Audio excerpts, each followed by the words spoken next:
لە سێبەری باوەڕدا. بەرجی یەکەم، نووسینی مامۆستا فەتحوڵڵا گولەن. 2. فریشتەکان کەی دەمان پارێزن و دەردەکەون. هەروەک خوای گەورە ڕاستەوخۆ مرۆڤ دەپارێزێت، دەکرێت لە ڕێگەی فریشتەکانیشەوە بیپارێزێت، بەڵام ئەمە پێویستی بە دروستکردنی پەیوەندی لەسەر ئاستی ئیرادە و دڵ و پاچی و بێگەردیەک کە بگونجێت لەگەڵ ئەم پلەیەدا و پەیوەندی دروستکردن لەگەڵ فریشتەکان و بەردەوامیدان بە پەیوەندی لەگەڵ خوای گەورەدا و بەدەستێنانی پەیوەندیەکی معنەوی هەیە.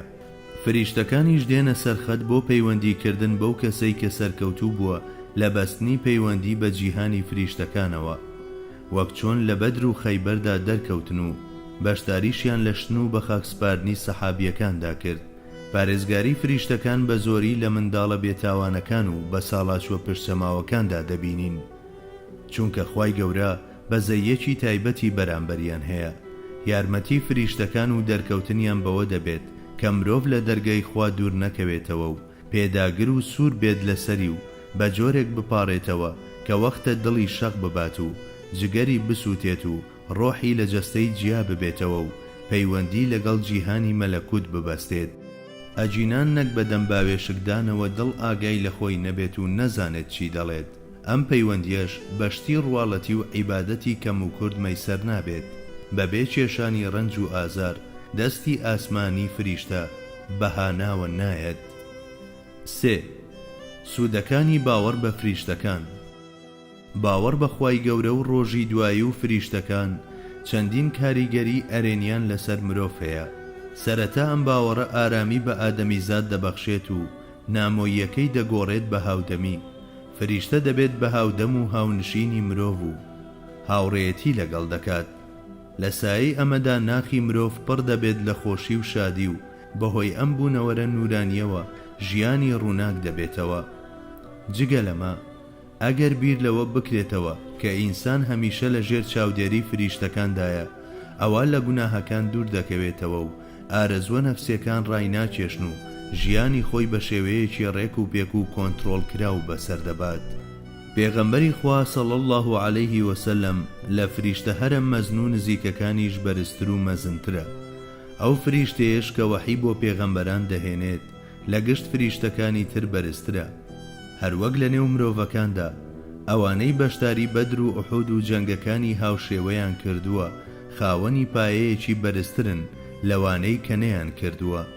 لە ناو فریشتەکانیشدا ئەوانەی کە بەشداری ئەم جۆرە جەنگانەیان کردووە پلەیان لەوانە بەرزترە کە نەیان کردووە. پێغەمبەری خوا صلی الله علیه وسلم دەفەرموێت: لە ئاسمان دوو وەزیرم هەیە، جیبریل و میکائیل.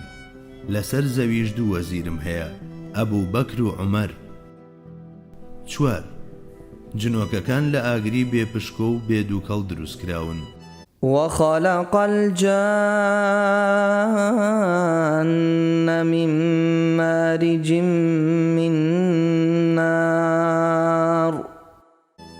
ئەوەی کە قورئان سەبارەت بە ماهیەت و پێکاتەی جنۆکەکان باسی دەکات هەر ئەمەندەیە، بەڵام لە جێگایەکی تردا ئەم گزارشتەش بەکاردەهێنێت. والجان خلقناه من قبل من نار السموم. بەڵام ئەوەندە هەیە دیسانیش ماهیەت و چۆنیەتیان سەبارەت بە ئێمە نەزانراوە. ئامێرەکانی وەک تەلەسکۆب و وردبینەکان جارێ شتێکمان دەربارەی ئەم جیهانە و ماهیەتەکەی بۆ باس ناکەن. وشەی جن لە زمانی عەرەبیدا بە واتای پەردەدار و داپۆشراو دێت. نازانم داخۆ دەستەواژەی بریسکەیەک لە ئاگرێکی ڕوون و جوان کە پزیسک بە چواردەوریدا بڵاو دەکاتەوە وەکو پشکۆ، بەسە بۆ وێناکردنی ماهیەتی ئەوانیان نا. هەروەک چۆن ماهیەتی مادی مرۆڤ لە زەوی و خاکەوە وەرگیراوە، هیچ نۆکەکانیش لە کاکڵەی ئاگرەوە وەرگیراوە و هەڵگری تایبەتمەندیەکانی ئاگرن. نازانین داخۆ ئەم ماهیەتەیان تێکەڵەیەکی هەوا و ئاگرە، یان ئاوێتەی ئەم دوانەیە، یان تیشکدانەوەیە، یان لە شێوەی تەنۆلکەدایە، یاخود وەکو تیشتی خۆر لە شێوەی شەپۆلدایە. لەوانەیە تێکەڵەیەک بێت لە هەموو ئەمانە. لەوانەشە پێکاتبن لە پارچە بچووکەکانی گەردیلە یان تێکەڵەیەک لە شەپۆل و تەنۆلکەی پارچە هەرە وردەکانی جیهانی خوارگەردیلە یان بوونەوەرێکی ئەثیری یاخود دژەمادە بن. لەبەر ئەوەی خێرایی لەرەلەری ئەم جۆرەشتانە بریتیە لە 300,000 کیلۆمتر لە چرکەیەکدا، ئەمە ڕێگرە لە بەردەم ئەوەدا کە ببیندرێن و بە ئامێرەکان بوونیان دەستنیشان بکرێت. بەردی بناغەی پێکاتە مادیە بینراوەکان بریتیە لەو گەردیلانەی وزە کە پێیان دەوترێت کوانت، بەڵام ئەمانە لە پلەی گەرمی 5,000 سەدیدا لێک دەبنەوە و دەبن بە گەردیلەی سربەخۆ. ئەمە لە حاڵێکدا تەنی ئاسمانی وا لە گەردووندا هەن کە پلەی گەرمیان هەزاران و ملیۆنان پلەی سەدیە. ئەمەش مانای وایە کە لەوێش بوونەوەرانی وەک وزە هەن کە بەرگەی پلەی گەرمی زۆر بەرز دەگرن، بەڵام جنۆکەکان جیاوازیەکیان هەیە کە خاوەنی ئیرادە و شعورن. بەڵێ، جنۆکەکان لەوانەشە لە ئەثیر بەدیهات بن. زاناکان بۆچوونی جیاوازیان هەیە لەسەر بوون و نەبوونی مادەیەک بە ناوی ئەثیر. لەم بارەیەوە شتێکی ڕاستەوخۆ لە ئاەتەکاندا بوونی نییە، بەڵام دوو فەرمودەمان هەیە کە دەفەرمون عەرشی خوا سەرەتا لەسەر پاڵە هەور بوو، لە فەرمودەیەکی دیکەشدا دەفەرموێت لەسەر ئاو بوو. لەوانەیە لێرەدا مەبەست لە وشەی پاڵە هەور مانایەکی تر بێت، واتە پێش بەدیهاتنی گەردیلەکان و گەردەکان کاروبارە خواییەکان لەسەر شتێکی وەک پاڵە هەور یان مادەیەکی وەک ئەثیر ڕادەپەڕین.